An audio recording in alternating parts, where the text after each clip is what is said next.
Hey, hello, happy Thursday. I started recording and then I realized I ran out of vodka, so I cannot operate this without vodka. Okay, I know how it sounds. Oh, alcoholic, you are dependent on alcohol. Well, the way we see it is this. Okay, alcohol is a Bacchusism. It's a Dionysianism. Dionysianism.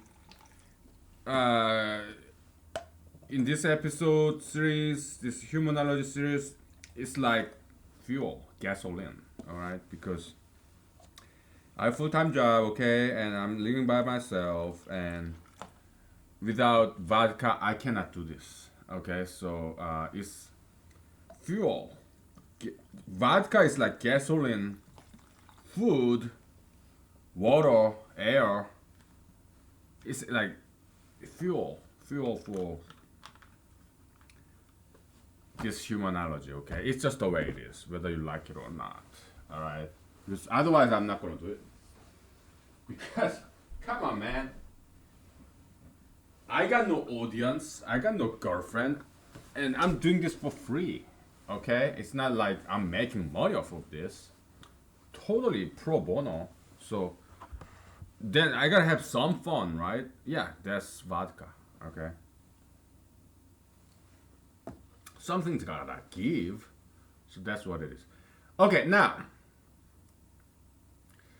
um, so the seven universal hierarchy, seven tiered hierarchy in humanology: God, angel, uh, God, angel, concept, human, animal, plant, object. And concept, what we call concept, is any ism, ideology. Okay, so study of ideology, we can call it ideologology or ideology, ideology. Just some joke, okay? Now, all communists. Next topic, okay? We are doing appetizer roundup, okay? Next topic. Why does all communism degenerate into some kind of dictatorship? All communism, socialism, it always converges to dictatorship, degenerates into dictatorship. Why? Why don't you think about that for like 10 seconds? I mean, just look into human history across all cultures, countries, continents. Every single communism, socialism, it always degenerated into some kind of dictatorship, like despotism. All right. Why? What's the relationship between communism and dictatorship? Communism and despotism? Tyrannism. Why? What's the connection between communism slash socialism? It's pretty much same shit. Okay. Yes, social communism, and why does it always degenerate into dictatorship? Why? Can you make that connection? Tell me. Give it 30 seconds.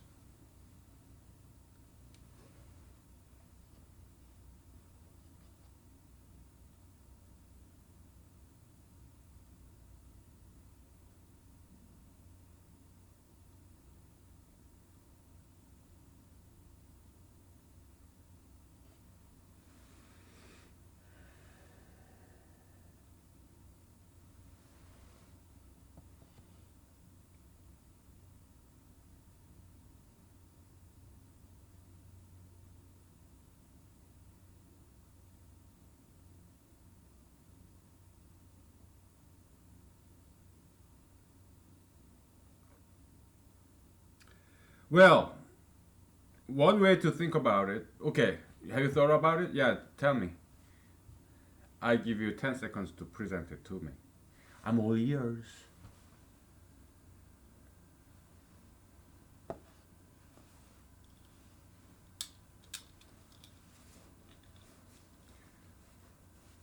You done? You need more time? Okay, keep talking. Keep telling me. Yeah, just continue to talk, okay?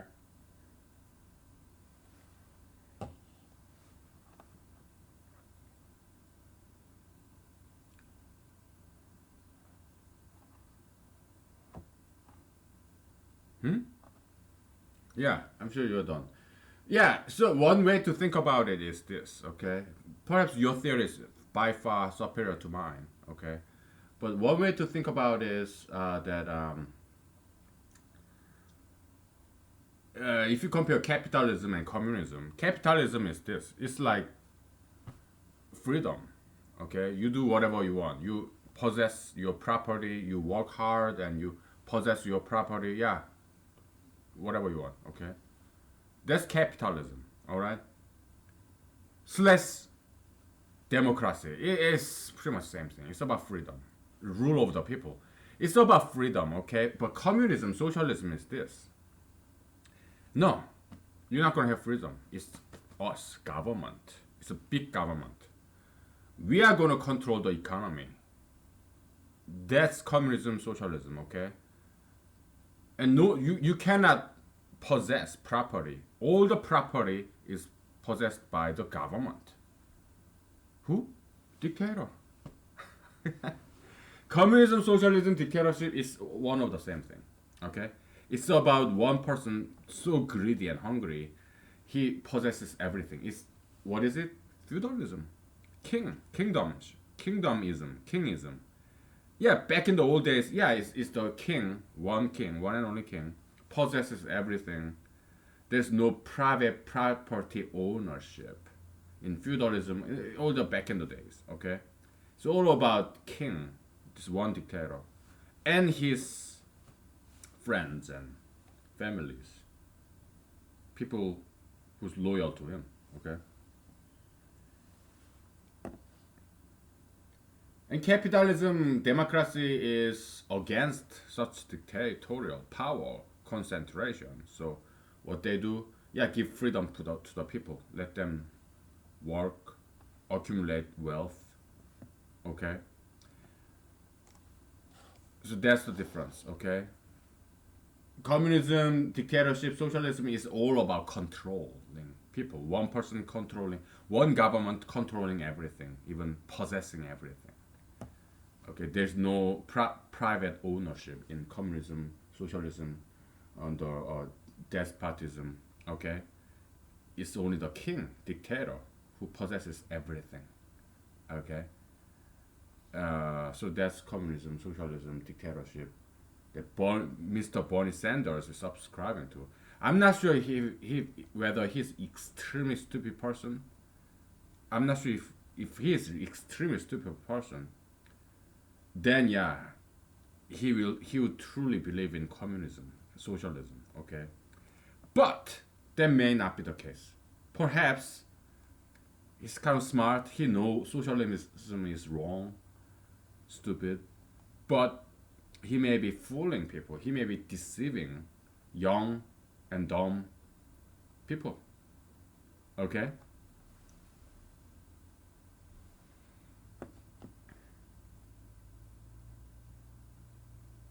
So, today's American democracy, but still has a lot of socialist component to it, like taxation, redistribution of wealth. Okay? Yeah, today's democracy has some socialist component to it. Yeah, you tax the rich and give it to the poor. Social welfare system. Yeah, it has that. So perhaps socialism, the Marxism, have some contribution to modern society. Perhaps. Yeah, there's some charitable, compassionate component to it. Socialism, communism. Okay, so yeah, maybe there's some good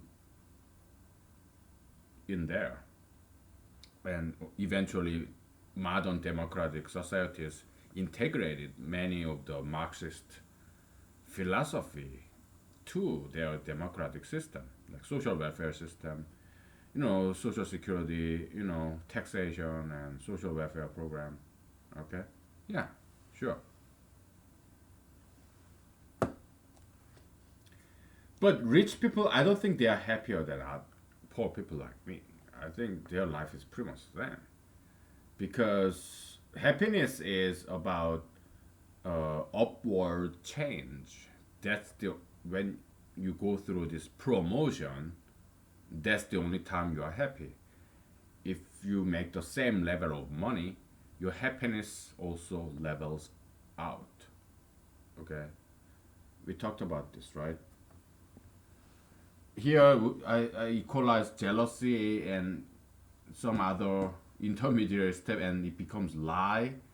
I have no idea how this jealousy transforms into a lie, deception, covetousness. What is this? Is it a psychology or something? I don't know what this missing link is, so I cannot quite make this deduction, multiple step equalities. So we just erase it, okay?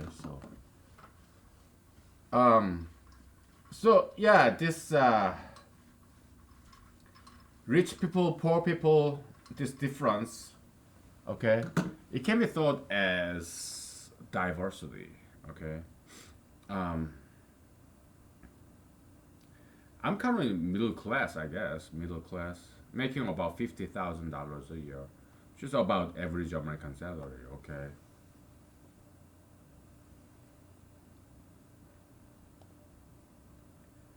But there were time when I was making minimum wage, all right? Because I was born in America, but I grew up in Korea. Then for first time I came back to America, uh, I couldn't take classes because my English was so bad. So I got a job in a grocery store, and I was making minimum wage, probably like what $5 an hour or $6 an hour, $7 an hour, something like that. Okay. And then I look at the job posting, and if you're a computer programmer, you will make $21 per hour. That was late 90s. 19 I came back to America in 1997, so it was like 1999. I saw this job posting that says if you are a computer programmer, you will make $21 per hour, like three times more than what I was making as a grocery worker, begging boy, shopping cart collector when I was about 20, 21 years old. Okay? So I had to take some semesters off of my college because in order to catch up with English because my English was so bad. Okay, so yeah, then I had to support my living. So I mean, my parents cannot support me. They're not rich people. They're middle income people in South Korea. So I had to support myself. So the only job I could get was grocery store. Okay, so as a begging boy, parceling, shopping cart collection. Yeah, my colleagues, yeah, some of them are immigrants. I'm not sure illegal or legal immigrants or high school kids in America. Okay, yeah. Me, yeah, I was born in America, fortunately, and I thank my parents and American government and also Korean government. Okay, yeah, I was American citizen, but I grew up in South Korea, so I'm not technically I wasn't an immigrant, but yeah, kind of similar to that those situations where I speak little English and I'm new to this American culture and all that stuff. Okay, so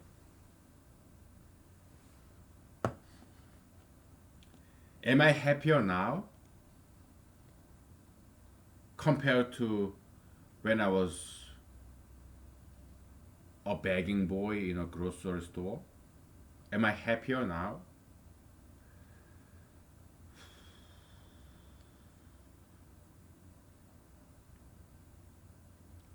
Perhaps a little bit, but I don't think I am happier now. I think it's about the same. But would I go back to those days as a begging boy? Would I quit my current office worker job and go back to the begging boy in a grocery store? No. Okay. Why? If my life is the same, why? It's this, okay? Happiness is let's define happiness in terms of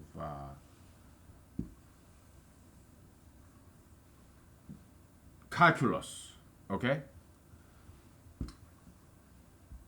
We're gonna simplify it. Let's say this is money, okay, and this is time. Happiness is d dollar over dt.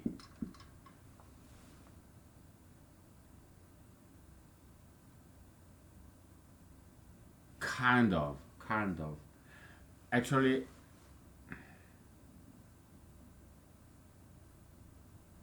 is d squared dt squared, okay? It's a second derivative of the money you are making in time, okay? Because salary, like 20, what? I was making as a begging boy $5 per hour. It's a speed, okay? But so I guess I was making like $7 per hour minimum wage as a grocery begging boy, shopping cart collector, parceling, all that stuff. I never made a cashier because I guess they didn't trust me. I think they may have thought I was some kind of like, because they kind of know I'm educated and smart. Perhaps they were suspecting that I'm like kind of like liberal labor union movement kind of guy, so they didn't quite want me. They didn't like me, so they never made me into a cashier. They never promoted me. Okay, so I quit my job and went back to school. Okay, so or maybe they just didn't like the fact that I don't speak fluent English. Could be. Anyways, so yeah, but if okay, so I was like a freshman in college. I had to drop, not dropping out, just took some semesters off temporarily to catch up with English, to learn some English. Okay, so I took some semesters off, and then I told my school, hey, I will come back, but I cannot understand this lecture, so let me just work in a grocery store for a while and study English. Okay, and then I come back. Okay, so and my alma mater, undergrad school, was gracious enough to let me do that. Okay, so yeah, I did that. Okay, so let's say I was making $7 per hour back in 1999. Okay, and I saw this post that it says, "Oh, you become a computer programmer, you will make $21 per hour, like 3 times more." Oh my goodness! I should go back to school and become a computer programmer, and I did. Okay, and then right now, okay, how do you convert between dollar per hour to dollar per year? It's very simple. Okay, you just make it twice, and you put k thousand. $20 per hour. Okay, $20 per hour is equal to $40. 40, you multiply by 2. Okay, and put 1000 k, 40k per year. Okay, it's that simple. Why? Because there are 50 weeks.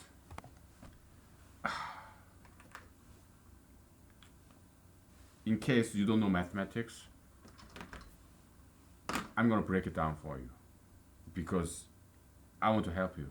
Okay, that's what I'm doing here. I want to help you. All right. In case you don't know mathematics, no worries. I break it down for you. Okay. One of those days, man. I'm too nice, man.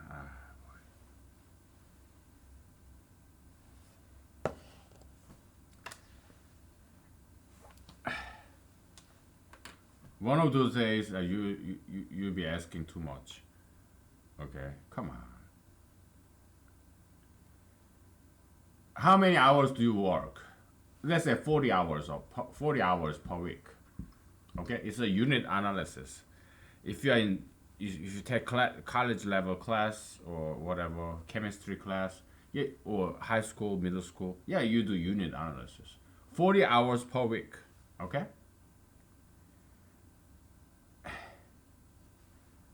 And multiply by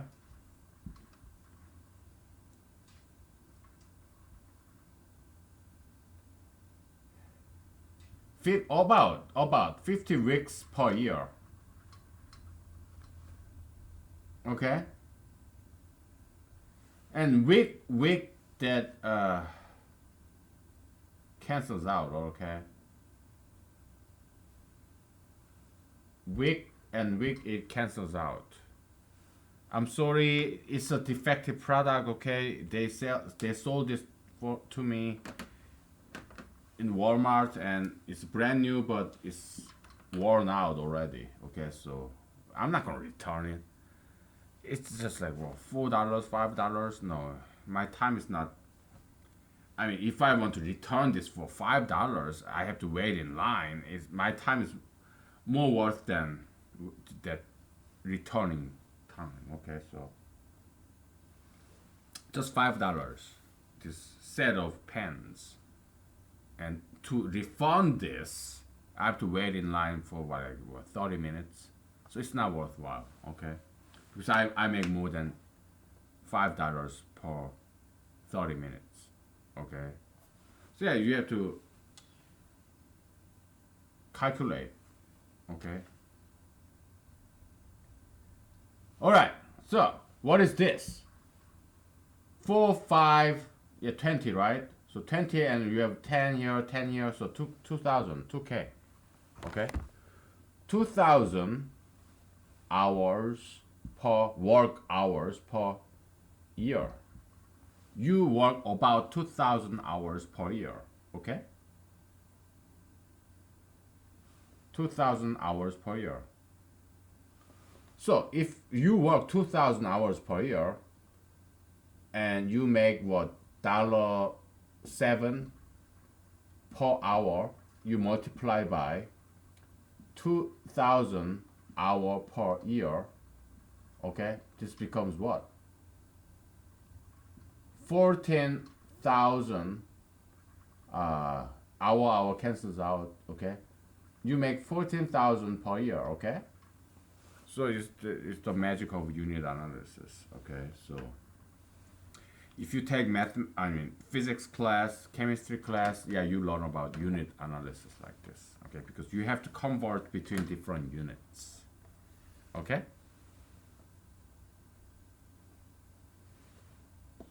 So yeah, this is a rule of thumb, kind of approximation. Okay, you multiply by 2, your hourly rate, and you put K there afterwards. Okay, so you make $20,000 per hour.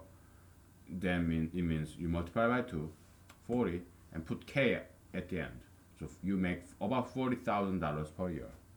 Okay, so that's what computer programmers was making. So I was like, oh my goodness, wow, I should go back to college and major in computer science, and I did. Okay, and I did become a computer programmer. But the very first computer programmer job I got, I didn't make $40,000 a year. I made $30,000 a year. Okay, 30K. Okay.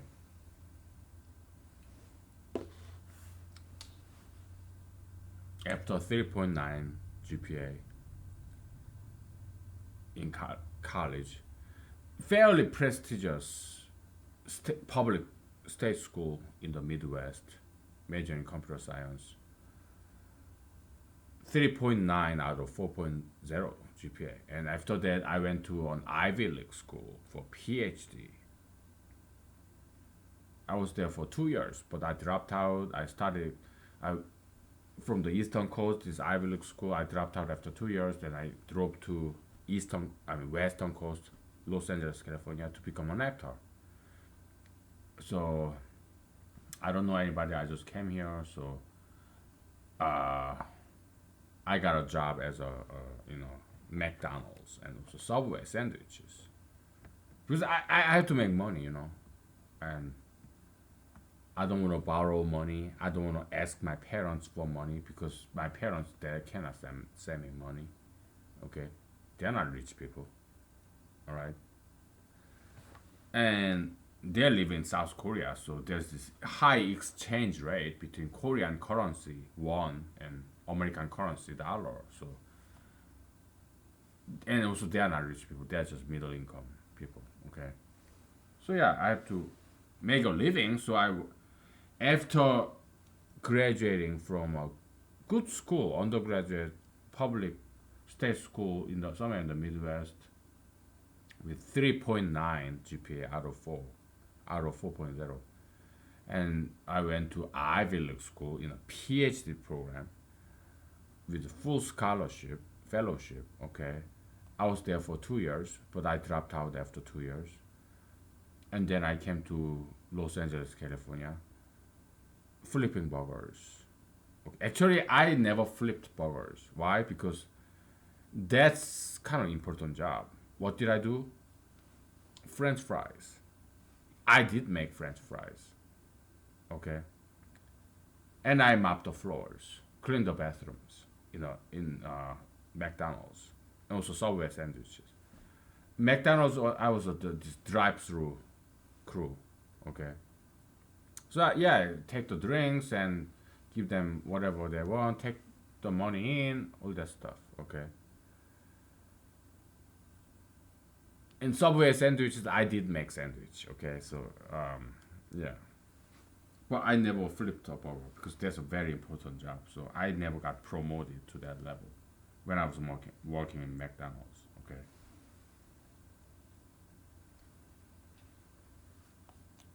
but I was happy because I was pursuing my freedom.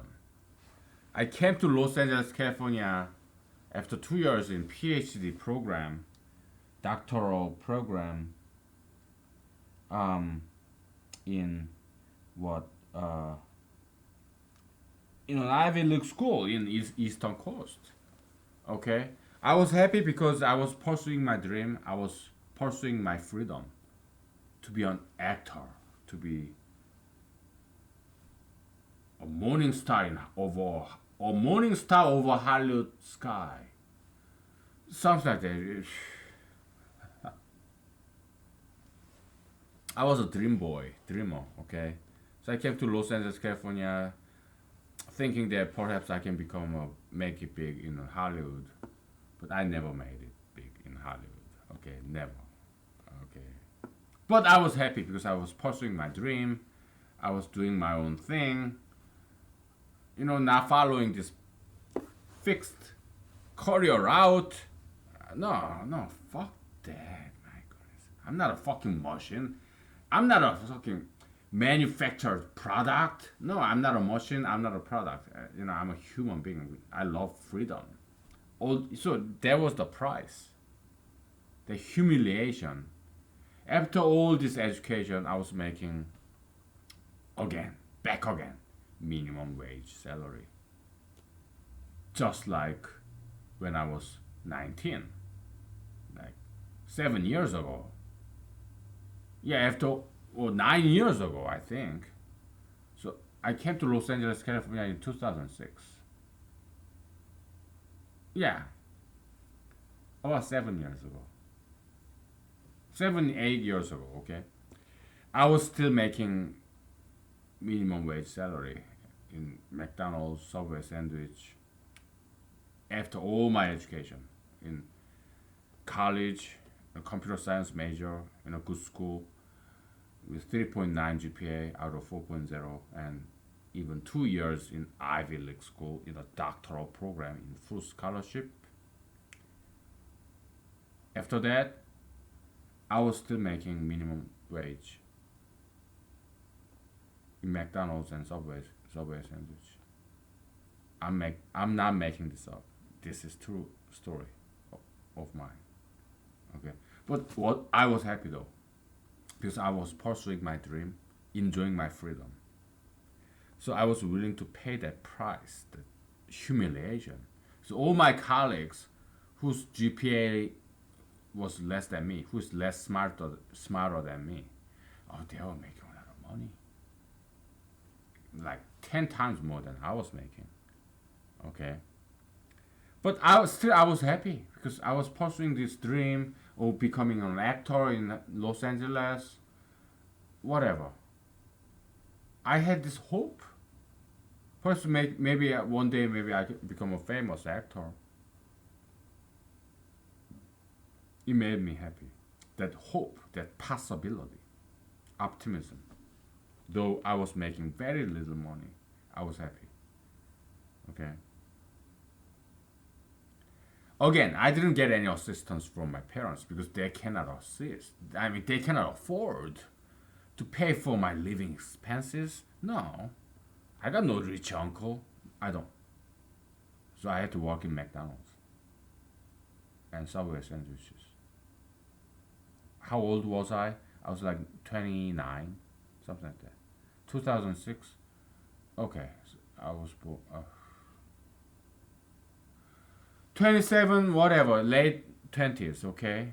With college degree in computer science and PhD program 2 years, although I dropped out, but still, I didn't get the master's degree, but it was kind of, I mean, equivalent to master's degree because I was studied there for 2 years and I studied very hard, okay?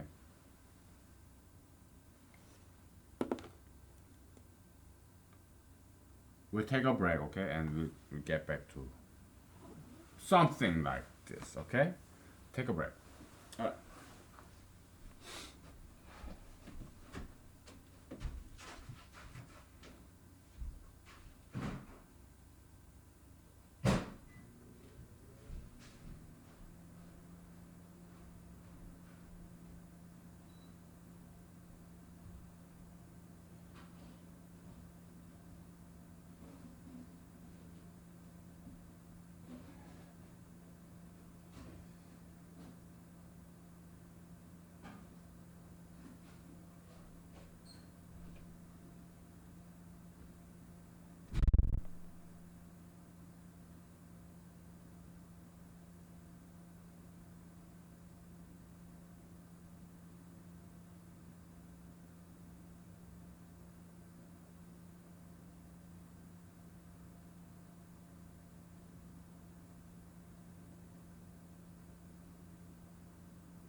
I'll be right back. I gotta take a leak, okay?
Okay,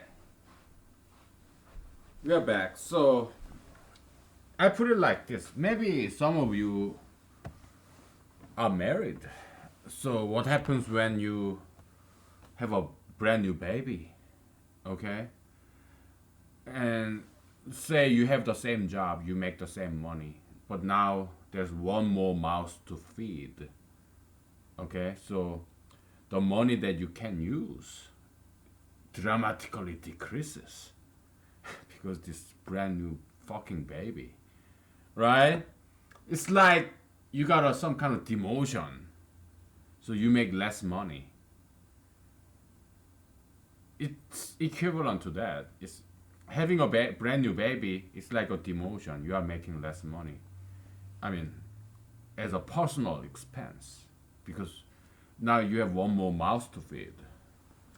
You have to buy diaper and baby clothing, toys, baby food, baby formula, whatever. I don't know what babies eat.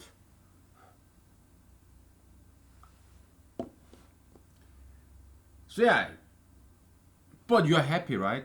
Because you have this, you have something new. You have something, your baby. Okay, yeah. So there's some kind of metaphysical happiness that compensate for your decreased personally disposable money. You have to save money because you have the same job. You're not making more money. Okay. I mean, you get some tax break, but so what?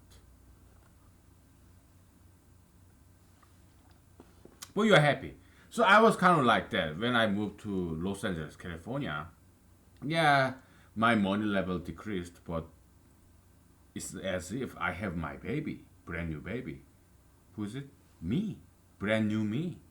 It's like I'm reborn as this startup actor wannabe, So I was happy, right? So that's the metaphysical rebirth concept. Jesus said to be happy. What did Jesus say? Yeah, you have to be reborn, reinvent yourself. Okay, becoming something new, career change, transformation, whatever. Because I was making less money, but I was happy. Just like a parent who just have brand new baby, so he can use less money because a lot of his own money goes to now to this baby, right? But he's happy, right? It's that concept, okay? So happiness, Jesus said, yeah, hey, don't care too much about money, you know. Life is more than money. Life is more than food, clothing. Okay, Jesus said that. So he kind of doesn't like this concept of money. Okay, and humanology we interpret it like that. Okay, because money cannot buy happiness. Okay, uh, money happiness is not equal to money, my friend. You make more money, you're not necessarily happier than before. Okay, this is very important concept. All right, happy. Then how can one person be? How can one person be happy? Well, you're happy when there's some positive, constructive change. Uh, like you fulfill your dream, you're doing what you want, freedom, and you're getting better. You're making other people's life better. Yeah, there's common way of this sense of fulfillment, rewarding experience. They can actually satisfy you. Okay. So, well, let's make some counter example to break this happiness theory. Let's say, yeah, when 2015 this Supreme Court what Obergefell or whatever strange ass name. This U.S. Supreme Court they declare gay marriage as constitutional. I mean, they declared ban on gay marriage unconstitutional, something like that. Okay. Yes, so many gay people are so happy. Many of them even cried and they shouted, laughed, in, they rejoiced. Because they've been fighting for that for a very long time, and actually I think most of them actually believed in their cause, although they were wrong and they were misguided. They were possessed by Satan. Okay, yeah. Given that, but still they were very happy. I believe they were exceedingly happy. Of course, it was all misguided happiness. Okay, but they got what they wanted for a very long time. What they fought for very long time. Of course, they are wrong. They were wrong, and it will be all reversed in the future. Okay, because they're just wrong. How about this? A murderer. It's not easy to find this victim, murder victim. Okay, let's say I'm a rapist and murderer. Okay, I'm just playing a role. I'm a rapist and murderer. To find my victim, oh, it takes long time or planning. It takes money, time, the right time, right victim, the kind of girl that I'll be attracted to. And I had to pick a right time. Sometimes I try to rape her. I fail because there are some other people around, or perhaps she knows martial arts and she can beat me up. She beat me up, and oh, okay, I'm out of here. Or perhaps she screams, or some other people nice, good Samaritans happen to be around, and they come and beat me up, so I run away. So yeah, rape, murder, it's not easy task. But if I finally get it, oh, I'll be happy, right? Because I got what I wanted for so long. After failure and failure, I finally raped and murdered this woman. I'll feel very happy. Some sense of accomplishment. It's not an easy thing to do. Bank robbery. Oh, that's not easy. No. Yeah, successful bank robbery is not easy. They have to plan it, pick the right target, pick the right time, labor, time, cost, conspiracy, whatever. It's not an easy task. I'm sure they are very happy. They get very happy bank robbers once they made it and got away with it. I'm sure they get very happy. Okay, so happiness comes from getting what you want. But is it always the right thing to do? Pursuit of happiness? No, it's not the right thing to do. It's not always the right thing to do. So there's this guy, what Jeremy Van Damme. I think it's worse than. I think Jean-Claude Van Damme is better than. Jean-Claude Van Damme is better than Jeremy Van Damme. Okay, I think Jeremy Van Damme is a lot worse. I don't think Jean-Claude Van Damme is bad. I think it's cool. I like him. Okay. I like him a lot. Jeremy Van Damme, no. What? Society should pursue the maximum happiness of the maximum number of people. I don't buy that. Okay. If you're a Jeremy Van Damme fan, well, I'm sorry. I have to disagree with you. I wouldn't say sucks to be you. I wouldn't say that, okay? But if you're a Jean-Claude Van Damme fan, well, I'm with you because I like him a lot. Okay. I don't like his tattoos because I don't like any tattoos. Period. But anyways, so we get back to salary. This what? First derivative, second derivative. We get back to that later. Okay. But happiness, positive copium, okay? You're happy when you get what you want after working for it, after having worked for it. It's a minuplocism. Whether this cause is evil or good, it doesn't matter. Minuplocism is a universal law. It's a descriptive law. It's a natural law. Okay, you've worked for this project, whether it's a good project or evil, criminal or immoral project like gay marriage or bank robbery, rape, murder. Doesn't matter. You feel happy after you work very hard for it and you finally get it. Then you feel happy. Whether it's a good project or a bad project. Okay.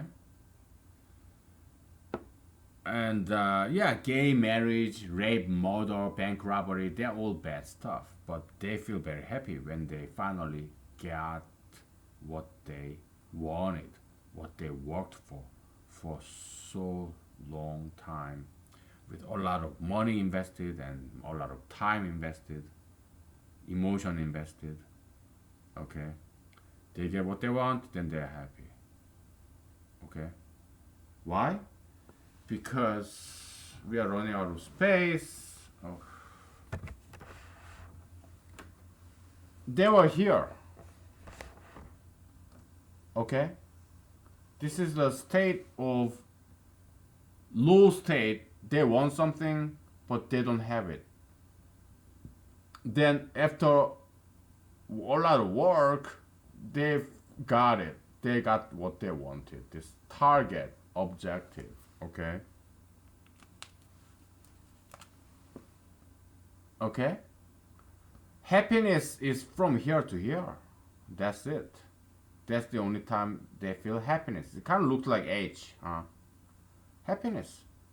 It's only between the time when you didn't have what you wanted and to time when you finally achieved something that you have wanted in the past. In this period of change, that's the only time that you feel happiness. And after a while, you get bored, you get used to this brand new status quo. So you want more, more, more. That's how a person become a serial killer. Because killing one person is not enough. They get used to it. So you kill two people, three people. You kill more and more people. Okay?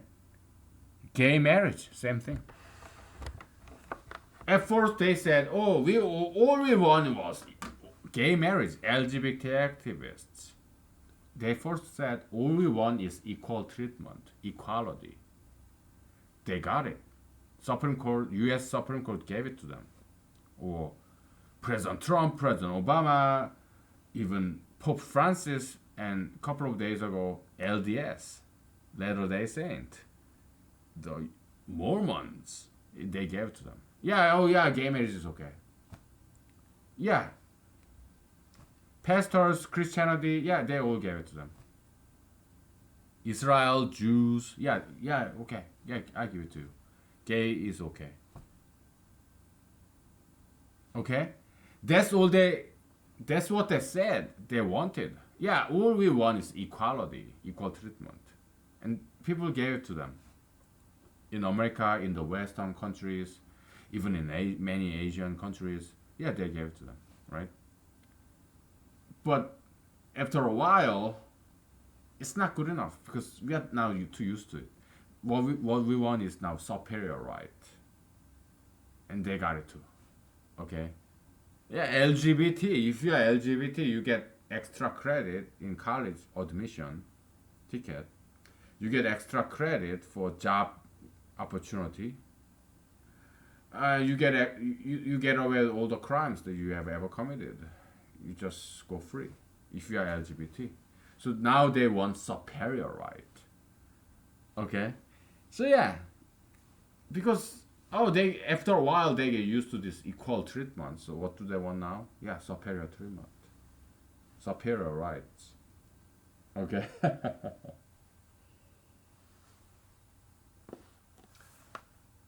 It's good to be back to humanology because we spend too much time in mathematics, right? It's good to be back to humanology that where we explain this social phenomena.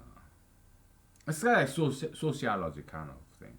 Sociological humanology or humanological sociology. Okay, we want to help them out. Sociologists, we want to help them. Okay, because they are not as bad as psychologists.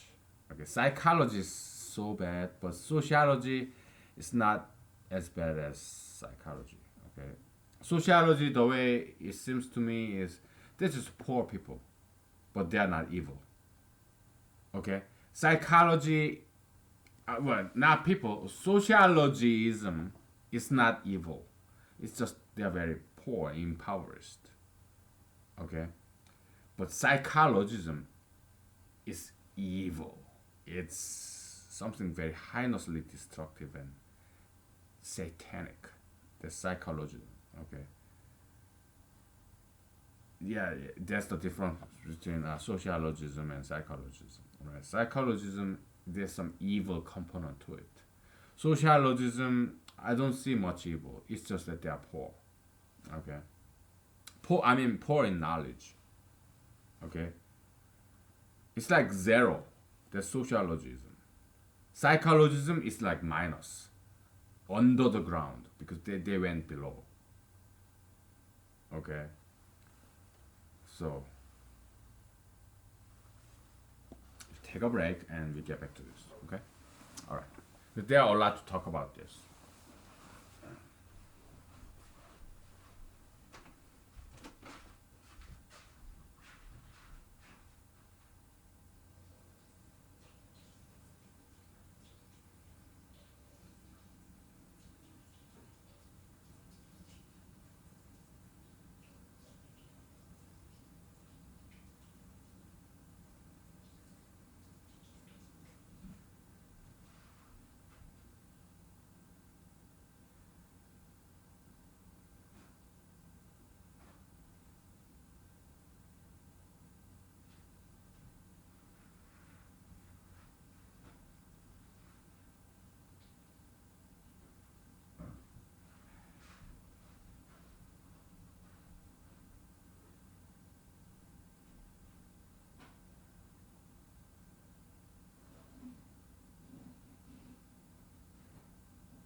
Okay, let's take a break. Okay, let's chat about something else. Something else briefly.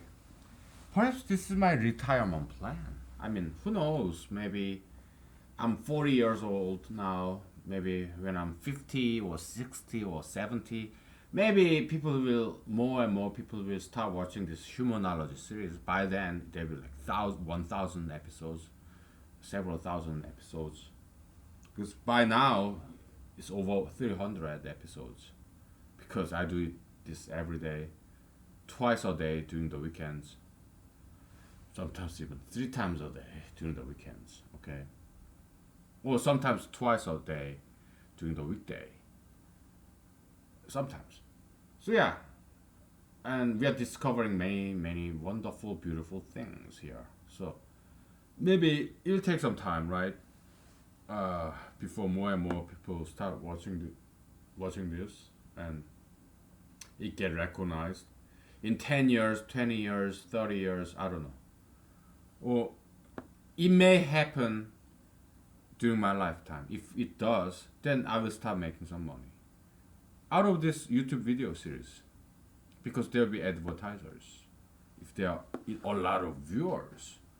So yeah, this could be my retirement plan. Okay. Hey, I'm okay with that. Okay, because you may not understand this concept of retirement if you are young, because I still don't believe in retirement. Okay, I'll be working until I die. All right, I will never stop working until I die. Okay, but when I was young in my 20s, uh, I wanted to live forever. So briefly studied anti-aging. Okay, the mechanism of aging in biology called organisms. I studied that. Okay, and there's some rockfish. They live longer than us, deep down in the ocean. Okay, so I have some basic understanding of this biology of aging because I studied it. All right, um, independently, on my own time. Okay, this is free radical. This oxidation is the oxygen. That kind of ages cells. It's about from my one of my professors, very smart professors. He said, "Yeah, it's about entropy overcoming this organism, law of entropy." Okay, so in humanological term, it's biological organisms anti-entropy getting overcome by physical entropy force. Okay, yeah, that's aging basically. Okay, we try to stay alive, but things just pile up in the side of cells, our body, all this waste, toxic waste, and after 100 years or so, we just give up. Our body, it just cannot take it anymore. Over 100 years, something like that. Okay, so yeah. Now that I'm 40 years old, uh, my body aches because I'm aging. So do I want to live forever? Not really. Okay, because when I was young, I had no body pain, body aches because I was young. But as you age, yeah, there are a lot of pains from natural aging process. So you know, if you live long enough, you have some accidents. Okay, you probably break a few of your bones, and yeah, even if you do exercise and diet, still you age, and it's not very easy to live every day. Okay, it kind of gets old. So I have no problem dying. Okay, I will do my best to survive as long as possible because it's the right thing to do. Okay, you have to struggle and fight to survive. That's the right thing to do. Okay, but the day I die, I will fully embrace it after I gave it all I got. because living as an old person is not easy. It's very painful. Okay, so there was our break. We get back to this. Okay.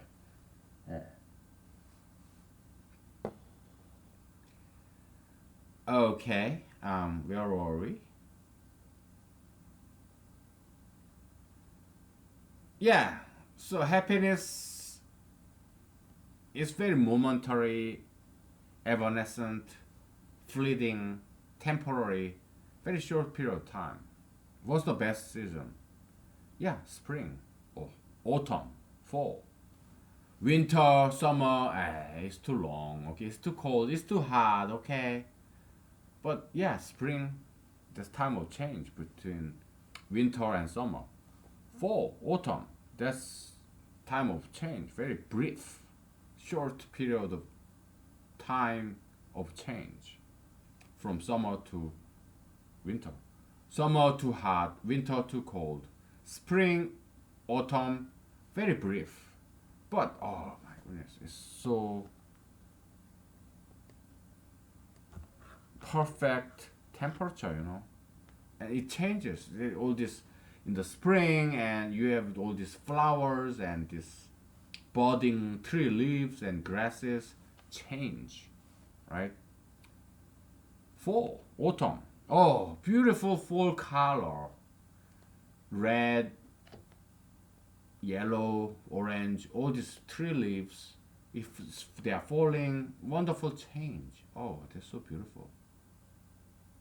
But if it's just winter, oh, boring, right? There are no tree leaves. If it's summer, it's just all green. Come on, that's boring shit. Everything is green. You see? Okay. So happiness, that's that. Now, back to the money, okay?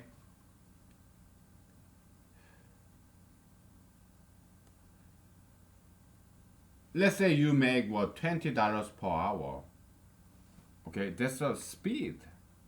You are making more money, right?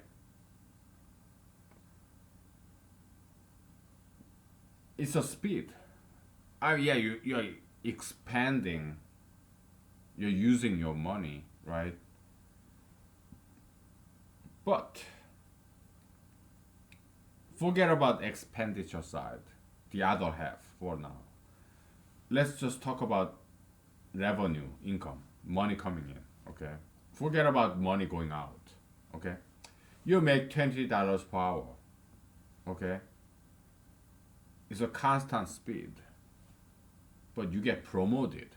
Now, $20 per hour jump up to what? $30 per hour, okay? There is this acceleration, promotion. You are going up from one social level, social class echelon, lower middle income to upper middle income, from $20 per hour to $40 per hour. I mean, $30 per hour. It's like 40K per year, 50K per year. Let's say that's perfect middle income. 40K per year, lower middle income class. Now, you make $30 per hour, then it translates to $60,000 per year. Upper middle class.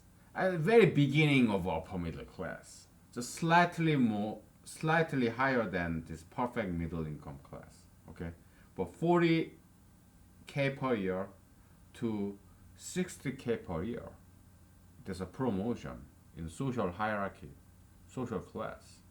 Okay, so you feel happy in that period of this honeymoon, this time of change, when your memory is still fresh. Memory of being lower middle class is still fresh. You just got promoted to upper middle class. Okay? So during that period of time, when your old memory is still fresh, you're happy. But as time goes by, year, 2 years, 3 years, now yeah, you kind of get jaded. Okay, I kind of get, you kind of get used to it. So you are more, okay, because you get used to it. All right, and it can be seen as this: when you are assume that when you are making $40,000 a year, yeah, you used it up. You pay your bills, you went to clubs, whatever. Now that you are promoted, you go to a better, fancier restaurant and fancier clubs and bars. So you use up all your money there too. When you are making $40,000 a year, yeah, you used up all your money going to dive bars, some third class restaurants, and then you make more money. So you start to save more because you are making more money. So after a while, you know what? Yeah, I'm saving a lot of money now because I'm still living as if I'm making $40,000 per year. Yeah, I'm saving a lot of money, but you know what? Perhaps I can live a little. So I can go to, perhaps I should go to a more expensive restaurant, more expensive bars and clubs. So yeah, you end up using all your $60,000 a year. So no more savings.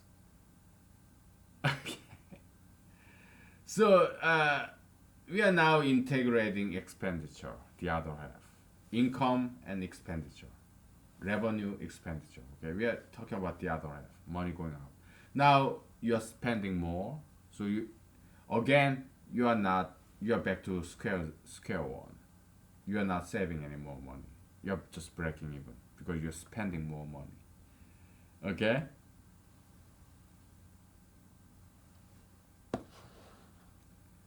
We'll draw that diagram after a break, okay? So we are making a lot of progress. I mean, whoever in the past defined the concept of happiness in terms of calculus, definition of happiness in calculus. I don't know of any. Do you? Then tell me. Okay. We are defining concept of happiness in terms of calculus because we spend a lot of time in this limit infinity algebra, you know. So we are kind of ready for this discussion using calculus, applying calculus in humanology. So it was a very helpful time education that we had, training that we had, talking about infinity algebra, because there's a lot of calculus in there. So we're kind of ready to, it got us ready to apply calculus to humanology, to define happiness in terms of second derivative of money. Okay. In terms of time. Yeah, it's promotion, happiness, positive change, constructive change, upward change. Unhappiness, yeah, downward change. Okay. You used to make what, $40,000 a year, and then you got demoted. You now make what, $30,000 a year, so you're unhappy. Something like that. Unless it's like your rebirth, spiritual rebirth. You're pursuing your dream, your freedom, you're changing your career track. Then yeah, it's like a brand new baby. Who's that baby? Yourself. Okay, this metaphysical rebirth concept. What Jesus said, we're interpreting in humanological term. Okay. Or maybe you have this physical baby. Yeah, it's a money drain, money sink source, but we are not source, but not money source, but money sink. Yeah, this baby means sucks up all this money that you're making, but you're happy because you got something new, brand new baby. Okay. So you're converting physical copium into metaphysical copium. When you become a baby of yourself, or or by transforming yourself, you are becoming your own baby. Okay, your new self is your brand new baby, so you're happy. Or physically, you have this brand new baby with your spouse. Okay, yeah, so yeah, your money, yeah, going to this brand new baby who's you, or brand new baby who's your son or daughter, whatever. Okay, so this physical resource of money is going to this baby, you as your baby, or your son or daughter as your baby. Okay, so it's a physical copium converting into metaphysical copium. Okay, your money, physical copium, converting to happiness, your metaphysical copium. Okay, so this transfer, copium conversion between, from physical copium, money, to metaphysical copium, happiness. Okay,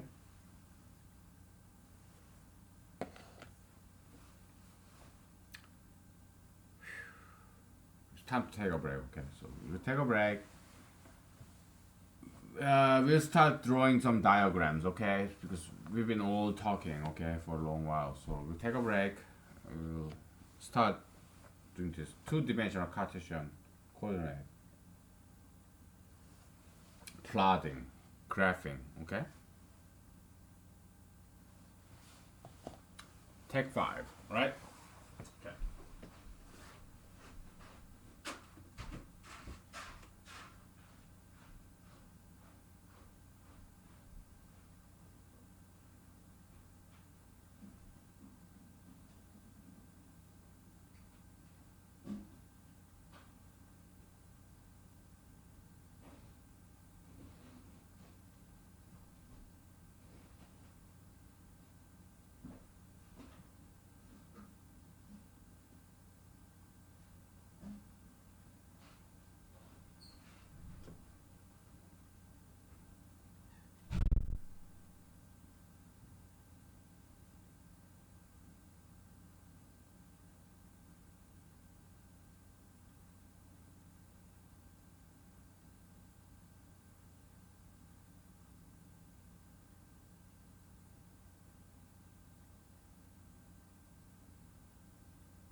Okay, let's take a break again from this humanology discussion. Okay, so this is kind of heavy. Okay, humanology is always heavy because we are not psychologists. Okay, we don't gloss over things. We don't make some fictional, stupid, imaginary theories. No, we deal with the real stuff, man.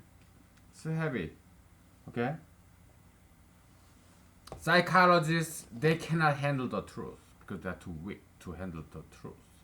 We humanologists, we are hardcore people. We can handle the truth. Okay? So that's the difference between psychology and humanology. Psychology is very soft core, soft science. Humanology is hard science. Psychology is very soft core, soft science. Okay, so tend to avoid all these difficult subjects, but humanology we tackle it because we can handle the truth. Psychology is too weak to handle the truth. They cannot handle the truth.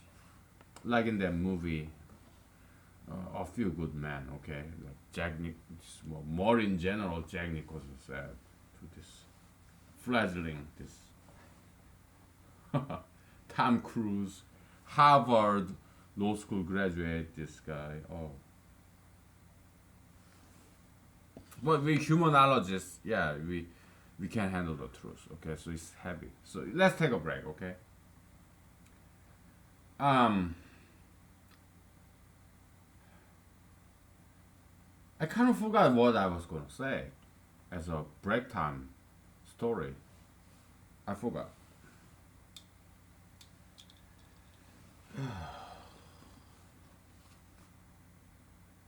Oh yeah, cooking. You know, I read a lot of books about edible wild plants. Some plants have no toxin. Some plants are poisonous, period. Fatal, like deadly. Some plants have this alkaloid and whatever, okay, or and it can cause problem in your kidney or liver, okay. So, some poisonous, some plants are extremely poisonous. Some plants are hallucinogenic, like some mushrooms. Yeah, they're not exactly plants. They're fungus. They're halfway between animal and plant. Okay, so I know this because I study biology. Okay, whatever. And so some plants are very poisonous. Some plants are totally edible. You can eat it raw. Some plants are kind of halfway in between. Okay? Some plants are halfway in between. It could be poisonous or it could be edible, depending on how you cook it. Common technique of cooking this halfway in the middle, like half poisonous, half edible, kind of in the middle kind of plant. What are some examples of that? Tell me. Do you know anything about botany, plants? Tell me. What are those plants who's kind of halfway in the middle between edible and poisonous? What are the what are some examples of these plants? Half poisonous, half edible. Tell me. The plants that you have to cook right in order to eat it. Eat it. Give me some examples of those plants. Half bad, half good, you know. Come on. Ferns, fiddleheads, right? And there are other examples. Some roots of some plants. So, what are some common techniques to get rid of these toxins and make it edible? Tell me.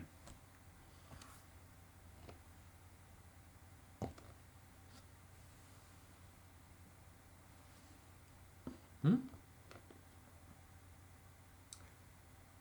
Yeah, you boil. You boil and then you throw out the water to get rid of all the toxins. or perhaps to change this chemical three-dimensional structure of this poisonous proteins, whatever. Okay, you boil, you throw out the water, and sometimes you boil twice. Okay, and you throw out the water, and now you eat the plant. Okay, yeah, fun. Oh yeah, you boil and then you dry. Okay, and you boil again. Sometimes something like that. Okay, yeah, you boil and you pour out, get rid of the water. You throw out the raw water. Okay, that's what I do with bacons because bacon is so good. Oh, I love bacons. But when I eat bacons, it's like this. I have this plastic container, right? I put bacons in there and I put in the microwave with some water. Okay, so yeah, after 2 minutes, yeah, water boils, right? 3 minutes, yeah, I get rid of the water. Okay, I don't get rid of the water down the sink because oil it clog up your arteries and veins, right? It Oil can also clog up your pipe in your plumbing system, in your sewage.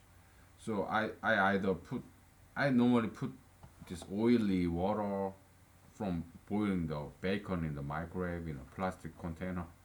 I put it in the trash can. Okay. Okay, so I do that like 2 or 3 times with this bacon or some oily meat. Yeah, I get rid of the water because I don't want to eat consume this oil. It will clog up my artery and vein, my heart, whatever. Okay, so I mean, you touch some oily things, fatty things when you deal with this meat, beef, pork, whatever, margarine, cheese. It's very difficult to get this oil out of your hand. You have to use some strong detergent like soap or dishwasher or whatever. And imagine what it does to inside of our body. I mean, yeah, we have pancreas. That's like organic detergent, pancreas, right? But it's not as strong as this strong detergent that Walmart grocery sells. The pancreas is very weak detergent at best, at most. Okay, so you should never eat cheese or oil, olive oil, canola oil. It doesn't matter. Yeah, no oil, no fat, no cheese. You should never put that into your system because once it gets in there, it will never get out. It will be very hard to get out. All those fatty stuff. Okay, maybe once a year, twice a year, 3 times a year, thrice a year. Maybe it's okay, but no more than that. Okay. I mean, I eat cheese like what 3 times a year, but yeah, maybe 3 times a year, maybe once a quarter. Okay, 4 times a year, 4 times a year, sure, whatever. Okay, but you should never have oil and cheese or fat on a regular basis. Maybe once a quarter at most. Okay, but no more than that. All right. Okay. So yeah, bacon, yeah, amazing product, but fat is poison. It clog up your artery and it will kill you. It's a poison. Okay, so just like semi-poisonous plants, yeah, you boil it twice, 3 times, and you get rid of all the oily stuff out of there. Then you can eat it. That's how I do it. Okay. All right. We're gonna erase this and we will do some diagram, graph, plotting. Okay. All right. Maybe after break.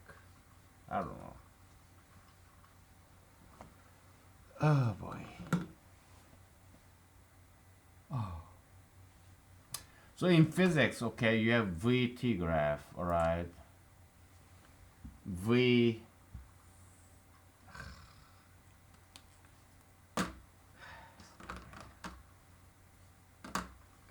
I better go back to Walmart and buy a brand new pen, man. VT graph, okay? VT. Velocity and time, okay? So velocity, let's say you used to earn what, $7 per hour, okay? Seven. Okay. $7 per hour, okay? And then you make what, $14 per hour, okay? Actually it's a step function, right? Because you get promoted in an instant, right? So it's more like step function. Now you make $21 an hour, okay? All right. But in calculus, the step function, that's not differentiable. So what do? We approximate with a sigmoid function or something like that, okay? Instead of this, yeah, this pointy stuff, that's not differentiable. So we make it more like sigmoidal, something like that, okay? Using e to the x, something like that, okay? Okay. So these are the period of time of happiness right here, okay? It looks like H, right? Yeah. I think God intended that. He want to make us humanologists happy. H and H, humanology, happy, okay? Interval, okay? Yeah, that's the period of your happiness, okay? But how about this flat line? It's like death, like beep, flat line, okay? Oh, it's boring. It's like death. Period of boredom. Here, Plato, okay? I think Greek philosopher Plato, he's quite a boring figure. I didn't read much about his books. Plato. Is it his last name or first name?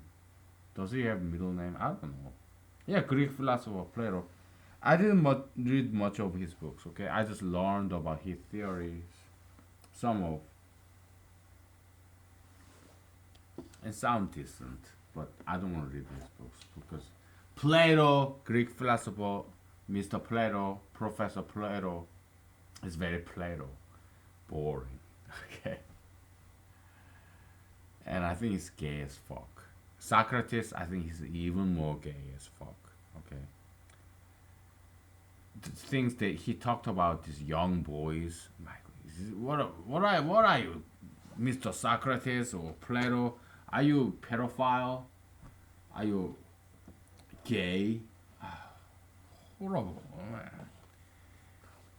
I encountered this part of Plato's writing about Socrates when I was writing this academic article, which is pretty much dissertation length. It's almost 200 pages. Okay, in what, 12 font. I think maybe I used 11 font or 10, probably 11 font, 12 font. I'm not sure, but yeah, it's between 12 and 11 points times New Roman, and it's like 200 pages almost. Okay, it was dissertation length. Okay, I mean, like PhD dissertation length. It was a serious project. It took me about a year to write that. Okay, it's about anti-gayism, and I'm not gonna give you the title of that. You will have to find it. It's not that hard to find it because it's available online, thanks to some nice online, nice and kind, generous online publishers. Okay, yeah, they housed my article online for free. God bless them. Okay, so Anyways, so yeah, I encountered this Socrates, Plato being gay as fuck when I was researching for this academic article, anti-gayism. Okay, so anyways, okay, yeah, so this is the period of unhappiness. You're boring, things are getting old. Oh, but what if you go down? Well, it becomes even more painful. Boredom itself is painful enough. Okay, if you go up, yeah, you feel happy. If you stay the same, yeah, it's painful. But if you go down, it becomes even more painful. Even more painful. So there is no such a thing as zero. It's either you're happy or unhappy. There's no middle ground. Okay? It's either you're happy at the moment or unhappy at the moment. Why? Because zero is an ideal. It doesn't quite exist. It only exists in theory. Zero. Why? You have two apples. One apple is like what? 1 pound. Second apple, 1.10001 pound. Okay? They cannot be perfectly equal. If you subtract the weight of these two apples, it will never be zero. Okay? So, at any given moment in your life, you have some good things going on and bad things going on. So you subtract them, right? Good things like +5, bad things like -4, you add them up. Your net total, it could be -1 or +1 or minus 0.001 plus 0.001. It will never be zero. Your net total of happiness and unhappiness. Yeah, there are some good things going on in your life and bad things going on in your life. You sum them up. That's your net total happiness. It could be minus, then you're unhappy now. If it's net plus, then you're happy now. It will never exactly be zero. It's either you are very happy, just a little bit happy, very unhappy, or just a little bit unhappy, but it will never be zero. That's the law of infinitesimality in reality. Okay, we just named it. We nailed it. Okay.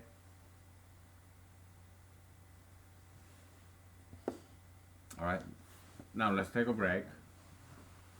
Okay. We may just finish it up, but we'll take a break regardless because what time is it? 10:30. Okay.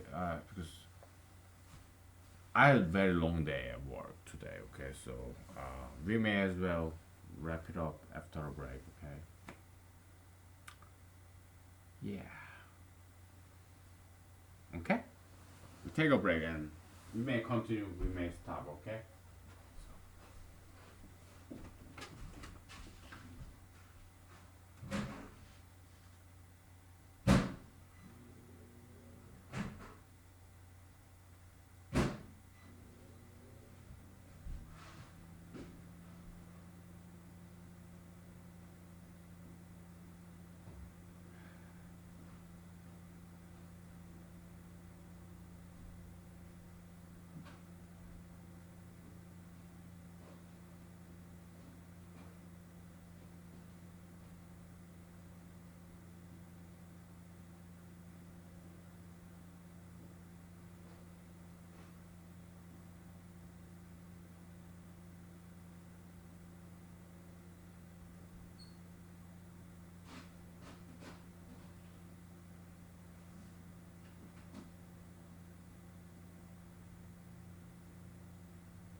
Okay, so I mean, take a break. Okay, I was outside smoking cigarette. Again, I don't smoke very much. Okay, I smoke very in extreme moderation. All right. How long did it take? Well, what 2 minutes? Yeah, but 3 puffs, 4 puffs. That's it. Okay, in one session. Then I kind of scolded my thumb with this lighter. So what do? I do this. Yeah, I put some saliva in there, then it gets well. It gets dry. I put saliva like 2 or 3 times, and then it's a home therapy for you. Okay. Yeah, I mean it's not extreme burn, then you should go to hospital, but it's slight burn. Yeah, putting saliva in there it works. Okay. All right.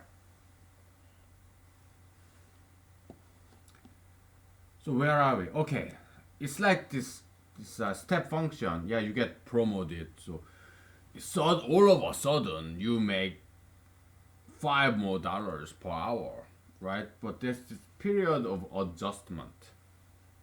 That's what the sigmoidal function kind of models represents. Okay, what is sigmoidal function?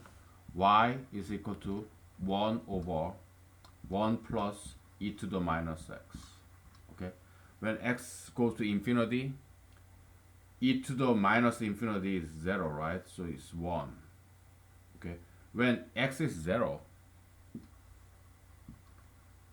yeah, it's 1. 1. But, okay, but when x goes to infinity, oh, I'm sorry, when x is 0, then it's 1 over half, zero point 0.5, okay? But when x go to infinity, yeah, it approaches this 1, okay? When x go to minus infinity, yeah, it becomes 0. 1 plus infinity is 0, infinity, and 1 over infinity is 0. So it goes like this, okay? That's sigmoidal function, okay? So it's like S curve, all right? It's a logistic function. It's very famous, okay? So that's what it is, okay? I'm sorry, it's kind of shitty graph. The shittiest ghetto graph. The ghettoist graph there is, but you got the idea, okay? Look it up, all right?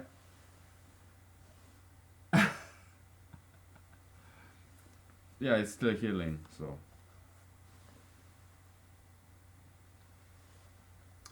So this sigmoidal function, what it captures is this concept of adjustment upon a change. Because before you get promoted, you probably feel it. Yeah, I'm about to get promoted. You expect it, anticipate it, and other people know it. Okay, so yeah, there's this excitement in the air.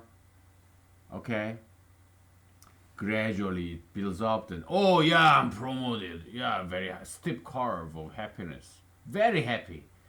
And then you finally got promoted, and yeah, of course, yeah, I deserve it. I've been working in for this company for long enough, so yeah, I take it for granted. So what? Now what? Okay, it's a period of this pre-event, post-event, pre-promotion, post-promotion. Yeah, there's this buffering period. Okay, the adjustment period. Okay, so after you got promoted, yeah, you kind of get used to it. You spend more, so you don't get to save any more money because you increased your level of expenditure. Okay, so it kind of levels out, evens out. Okay, you know what? I want some more. You know, so you work harder, you study more. Maybe you go to do some online school, whatever. You take exams, okay? You take classes, and you get promoted, okay? Whatever. So yeah, that's your life going up and up, and at the same time you gain seniority, you gain knowledge and experience as you get older and older. Unless you smoke marijuana, If you smoke marijuana, you're not gonna learn anything new because marijuana destroys short-term memory. Okay, but if you don't smoke marijuana, yeah, you're not gonna forget anything that you learn, just like bicycle. Okay, or foreign language or any language. Yeah, it get hazy a little bit, but yeah, you can pick it up very quickly. Okay. So yeah, as you get older and older, yeah, you get wiser, more knowledgeable, you get more experience, and your reputation, professional reputation or community reputation, it tend to spread unless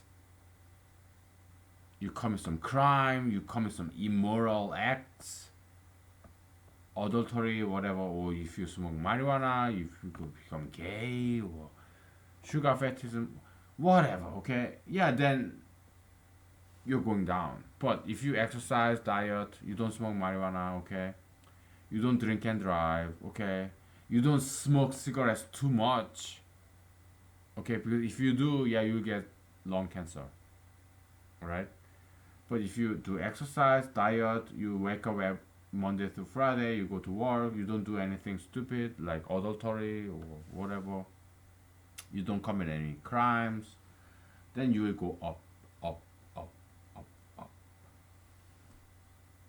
Okay, and you will have your life will get better, better, and better. Okay,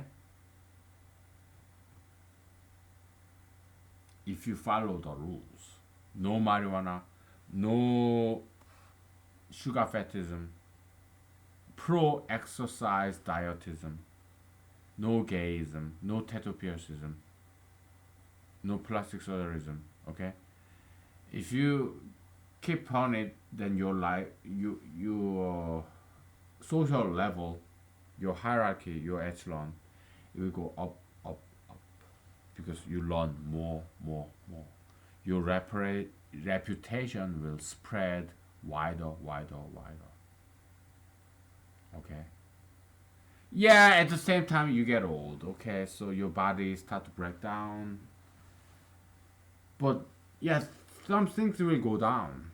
Your health as you age, but there will be something else that go up and up and up. They will compensate each other. So your life will be worthwhile to live long. Okay?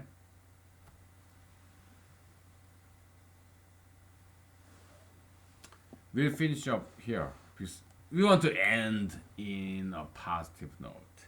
Okay? Alright, thank you. Bye.